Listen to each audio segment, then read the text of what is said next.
Hello Sagittarius, this is Inspire 2016 with your weekly tarot reading for the week commencing the 2nd of September until the 9th of September 2024.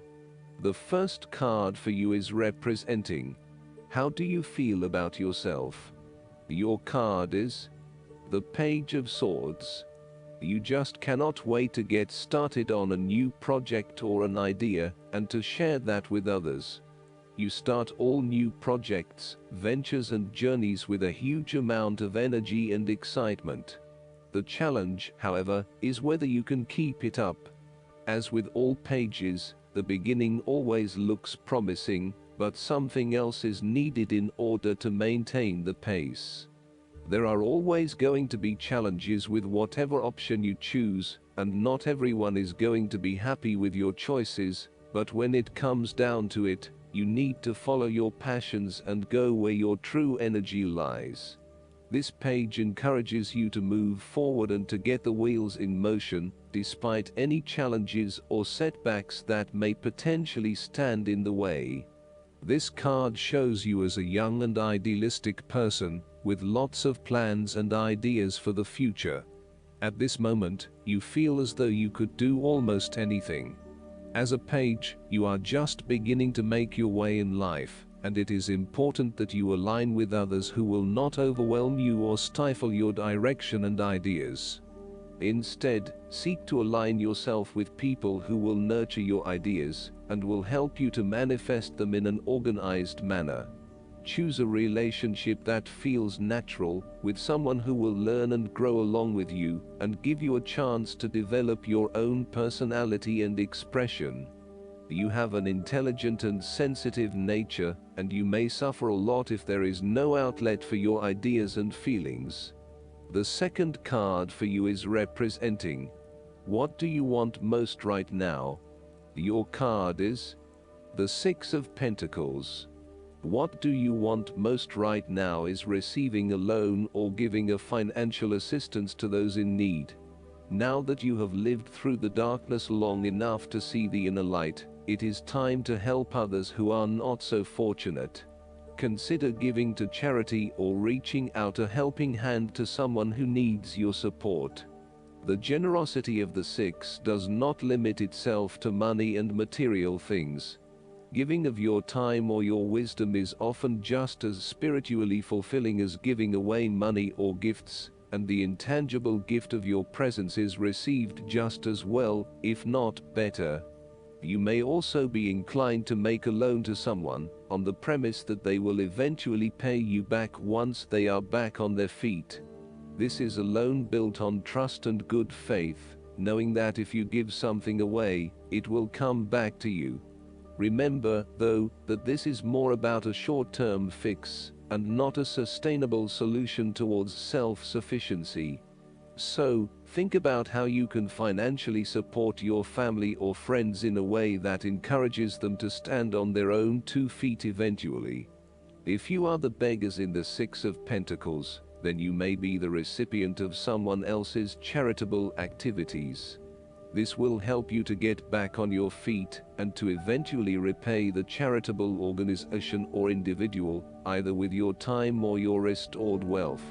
You will also need to identify ways in which you can become more self-sufficient in the long run. The risk of accepting charity is that you become dependent on it and cannot look after yourself. Be mindful that you are not becoming submissive or noticeably desperate as a result of the charity that someone else is providing you. The third card for you is representing your fears. Your card is the Queen of Cups. You are afraid of your negative emotional mental state play in your head. You are allowing your imagination to run away with you. You mean well, but unfortunately you cannot be relied on. You are letting your emotions take hold, and you are not thinking clearly with your head.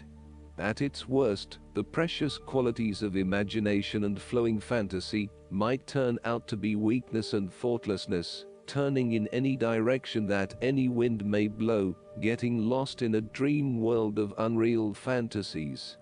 You are becoming easily overwhelmed by emotion, and you are becoming moody, unstable, brooding, suspicious, and overly secretive. The Queen of Cups represents an over-emotional wreck who can be driven to manipulative and vindictive behavior. Your mood swings are making life difficult for others, and you are emotionally draining on those around you. You tend to play the emotional heartstrings to your advantage. Within you, you may also harbor angst and self-loathing for your inability to do more with yourself and your talents. This card heralds a time when separating the emotions from any sense of sensibility may be difficult. Strong emotions may seem to take all parties on a roller coaster ride. Within projects, jobs, or workplaces, all members may feel their emotions are a little frayed from stress.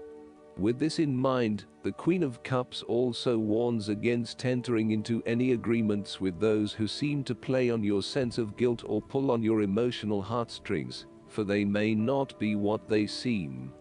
The Queen of Cups can indicate an over-reliance on other people's emotional responses, which may result in a codependency type relationship.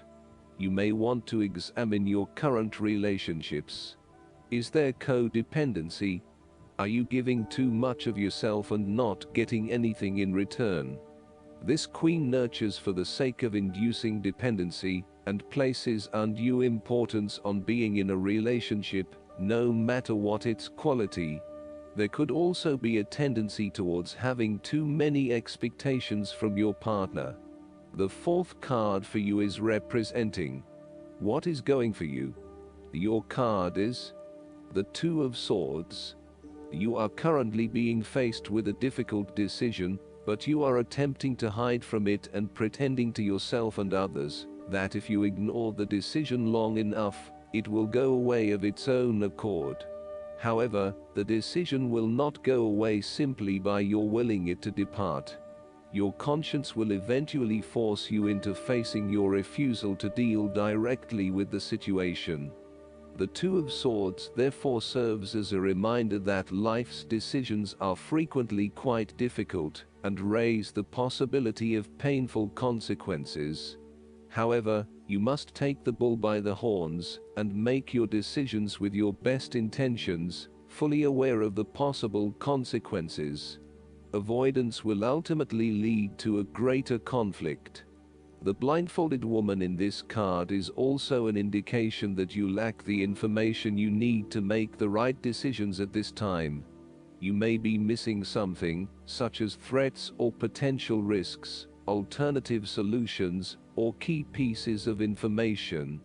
Once you are able to remove your blindfold and see the situation for what it really is, you will be in a much better position to determine your path forward. Research your options more widely, seek outside opinions and feedback, and ask yourself what you are missing here.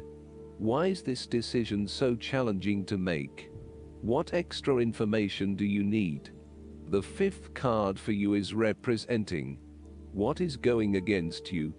Your card is the King of Pentacles.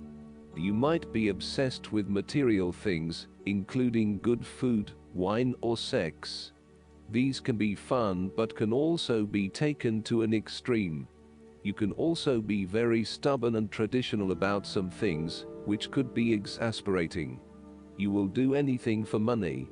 You can be either a workaholic or an extremely lazy person who expects others to look after you financially. You may care only for your own possessions and uses other people to gain them.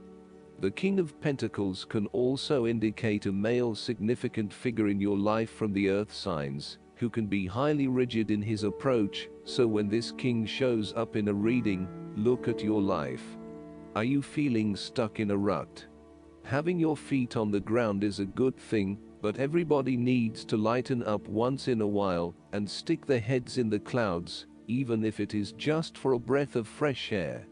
There is a fear of commitment or a strong desire not to be committed to anyone. You may have thought you met the man of your dreams or your future husband in this person, but you have quickly come to realize that he is not what you are looking for. He may not be as reliable or dependable as initially thought, and instead he has become overly controlling, authoritative and possessive in your relationship with him. The last card for you is representing the likely outcome that you may have. Your card is the Eight of Swords. You may feel trapped by your own thoughts and perspectives. The woman in this card is blindfolded and bound, trapping her into thinking that she has no way out. However, if only she could remove the blindfold and change her thinking, she would see that she does indeed have options. So, the Eight of Swords suggests that you need to look at a difficult situation from a new angle. Draw upon your intellectual self and your emotional self to determine the best path forward, one that avoids any possible victimization or restriction. The Eight of Swords is often a sign that it is best not to make any important decisions at this point, because your thinking has been limited and constrained by self-imposed boundaries. You are struggling to see a situation for what it is, and have been led to believe certain things that may or may not be true.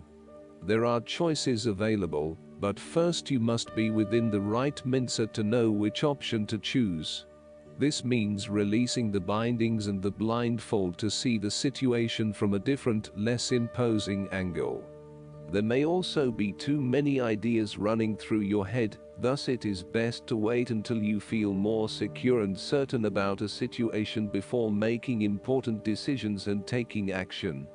If you see part of this woman in yourself, then it is imperative you take back your power and personal accountability, and open your eyes to the options that lie in front of you. The fact is that you do have options, even if you do not like those options.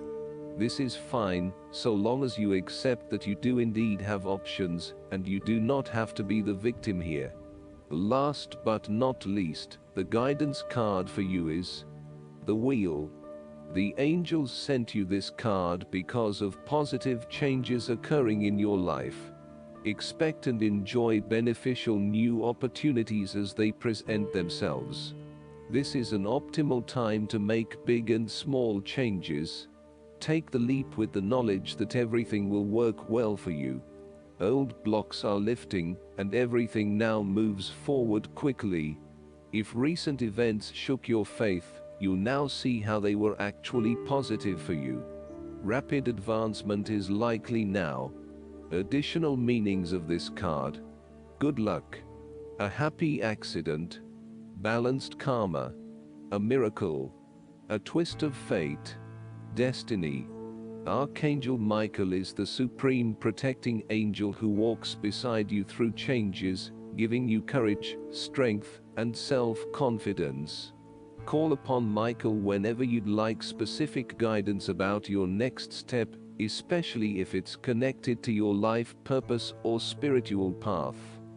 I hope that you enjoy everything, and if you like the reading, just please click subscribe and you will get the instant notifications every time we publish a new video right to your YouTube.